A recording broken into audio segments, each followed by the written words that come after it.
আসসালামু আলাইকুম। আশা করি সবাই খুব ভালো আছেন। আমার ভিডিওটা যে যেখান থেকে দেখছেন সবাইকে জানাই অন্তরস্থল থেকে অনেক অনেক ভালোবাসা। তো আজকে আমি কিন্তু দেশি কই মাছ দিয়ে কচুরমুখী রান্না করব। কচুরমুখী একটা মজাদার খাবার। আর কই মাছগুলো কিন্তু দেশি কই মাছ, এগুলো চাষের না। দেখতেই পাচ্ছেন সাইজ ছোট, কিন্তু সাইজ ছোট হলেও এটাই বড় কই। দেশি কইয়ের যে সাইজ পাওয়া যায় সেটার ভেতরে এটাই বড়। তো মাছগুলো কিন্তু হালকা করে একটু ভেজে নিয়েছি। আমরা যে কয়জন মানুষ আছি বাসায়, জাস্ট ওই কয়টা কই মাছ আমি নিয়েছি। কারণ শুধু একবেলার জন্য, দুপুরে রাতে রাতে ভাত খাওয়া হবে না, তাই আমরা 6 জন 6টা কই মাছ আমি ভেজে নিয়েছি। তো মাছ কিন্তু ভাজা শেষ, আর এটা কিন্তু আমি ভেজে রান্না করব না বা সিদ্ধ করেও কিন্তু আমি নেইনি। মুখিটা আমি জাস্ট কেটে চাকা চাকা করে কেটে নিয়েছি, মশলার সাথে কষিয়ে তারপর রান্না করব।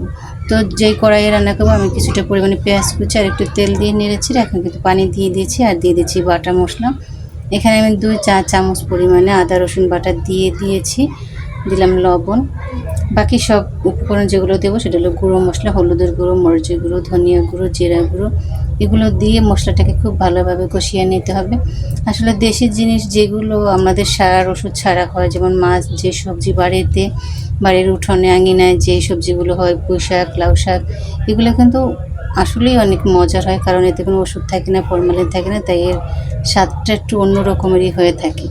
তো মশলাটা কিন্তু আমি খুব ভালোভাবে কষিয়ে নিয়েছি। মশলার উপরে যখন তেল উঠে আসছে তখন কিন্তু আমি যে এখন সেই মুখিটা দিয়ে দিলাম, আর ঝালের জন্য কিছুটা কাঁচামরিচ, আমি কালারের জন্য হালকা একটু শুকনো মরিচের গুঁড়ো ব্যবহার করছি।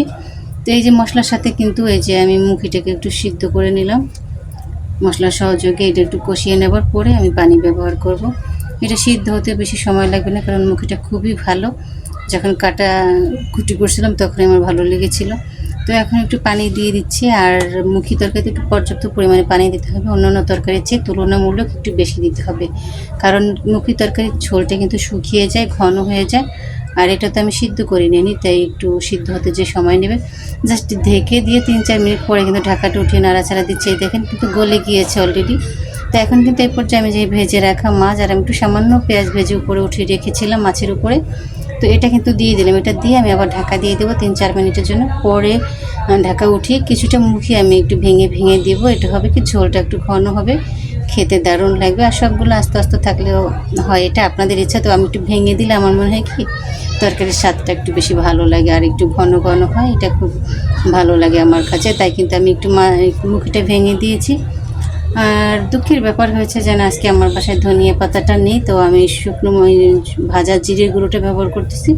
ভাজা জিরের গুঁড়ো দিয়ে তরকারি লাস্টে নামিয়ে নিলে কিন্তু খুব সুন্দর একটা সেন্ট আসে, এবং খাবারের স্বাদটাই কিন্তু চেঞ্জ হয়ে যায়, অনেকটাই মজা হয়।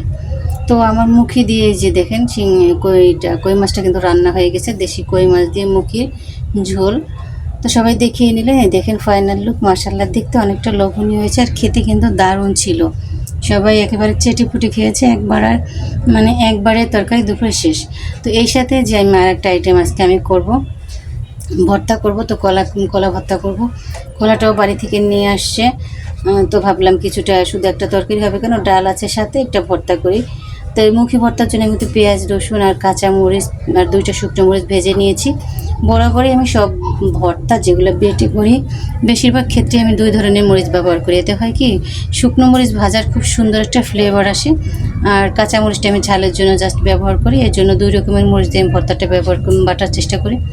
তো প্রথমে শুকনো মরিচটা আমি একটু ভেঙে নিয়েছি, এখন বাকি সেই পেঁয়াজ, রসুন, কাঁচামরিচ ভেজে নাও সেটা বেটে নিলাম। কলাটা যেভাবে সিদ্ধ হয়েছে খুবই নরম হয়ে গেছে, এটা হাত দিয়ে চটকে নিলেই হতো। তারপর যখন আমি পাটায় বাটাবাটি করতেই আসি, তাই একটু বেটে নিলাম। কলা ভর্তাটা কিন্তু অনেক মজা হয়েছিল। তো সবাই আলহামদুলিল্লাহ আমরা সবাই মজা করে খেয়েছি।